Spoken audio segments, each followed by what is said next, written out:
So we're in the dog room right now. Everybody's chilling out except for Zane. I'm getting ready to train her outside.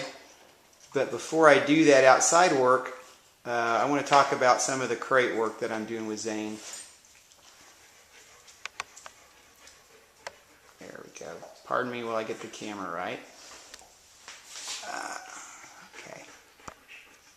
I'll probably cut some of that out. So,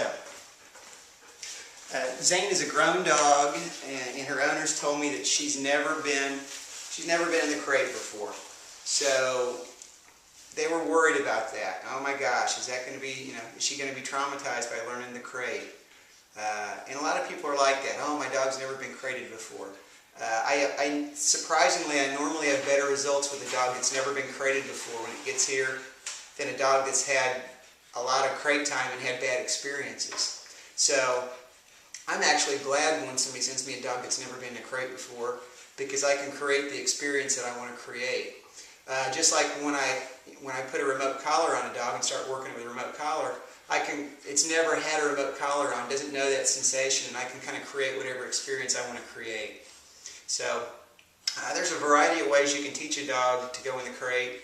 Some folks like collar pressure. In other words, I'm creating a little funny feel until the dog goes in the crate. There's nothing wrong with it. I like that sometimes.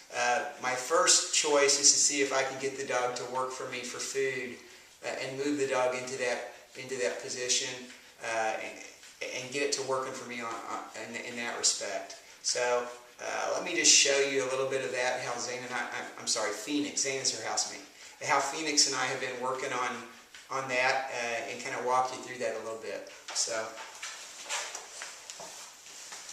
come on, Phoenix. Kennel. So I asked her to come in. Now she's licking my hand right now, and there's a piece of food in there. So this is luring. I'm actually luring her in, but she can't have it yet. Sit. So what I want is her to turn around, face me, and present. So I want her, yes. So I want her up in the front. I don't want her halfway in nuzzling my hand. But she can nuzzle it. She can nuzzle my hand, but I'm not going to let her have anything at that point. So let's just do a couple more cycles of this. Come on, Zane. I keep calling you Zane. Come on, Phoenix. Okay. So, kennel.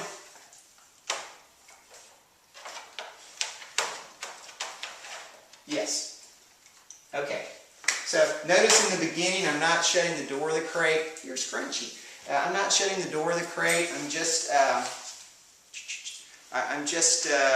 working with the door open and having her come in and out. So what we don't want to do, what I see a lot of owners do, is they throw the food in the back of the crate, and when the dog runs in, they slam the door. And if I do that, I'm going to create some distrust with the dog. And I've actually seen dogs that are when I get a treat out, they're distrustful, and they're like, you're going to try to trick me to do something. And I want to be straightforward with the dog.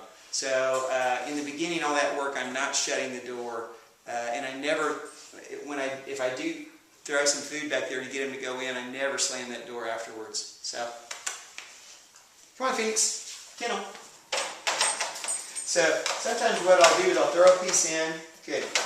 Yes. And then once the dog turns around and sits and looks at me again, I will, good girl, I will throw a piece in while she's watching. So, and later on, I get rid of the piece that I'm throwing back, and the dog's just going in, and when it comes back to me, I'm popping in a little piece of food. What are you doing, silly? Kennel. Yes. Good dog. So I'm not in a hurry either. In the beginning, if she stands here and nuzzles my hand, I don't really care. What I want her to do is to move through that, so I don't sit and worry about that a whole lot. Come on. You're silly. Come on, Phoenix. Kennel. So now I'm asking her to with an empty hand, but she's used. This is such an important concept, is I'm not changing a lot of things at one time. So my motion stayed the same, and my gesture stayed the same, but that time I just didn't have food in my hand. And then once she went in and did the work and sat for me, she got the food. But I didn't change too many variables at one time, so I don't lose my dog. Confuse my dog. So, come here, Phoenix. Kennel.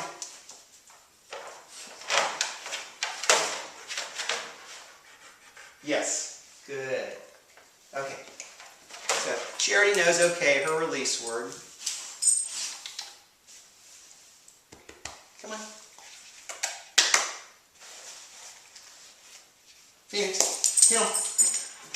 So I'm changing this a little bit. I've got my hand above it now. I don't have my hand in the crate. Come on. Kennel.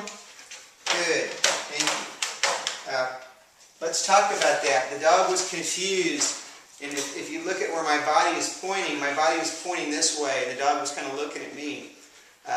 When I rotated my body to face into the crate, the dog wanted to move in that way. So it's important sometimes when I'm presenting to a dog that I face the direction I want the dog to look, or I face the direction I want the dog to go.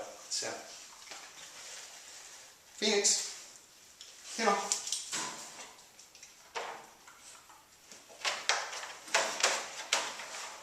Yes. Good dog. Okay. Anyway, I just thought that might help some folks that are crate training dogs. I would use the same kind of methodology with a puppy or a grown dog. If I've got a dog that's had a lot of bad experiences with a crate, what I might do is start off with a pass-through. So where I open this door and I open the side door on the crate, and I'm getting the dog to literally just walk through the crate for food, walk through the crate, walk through the crate, walk through the crate. And once the dog's really comfortable with walking through the crate, I start to shut that door, and then I have the dog come in and turn around like I've got Phoenix doing right now. So, but she's going to be fun to train. She just got here Wednesday evening, and it's Friday morning, so this is her second full day here.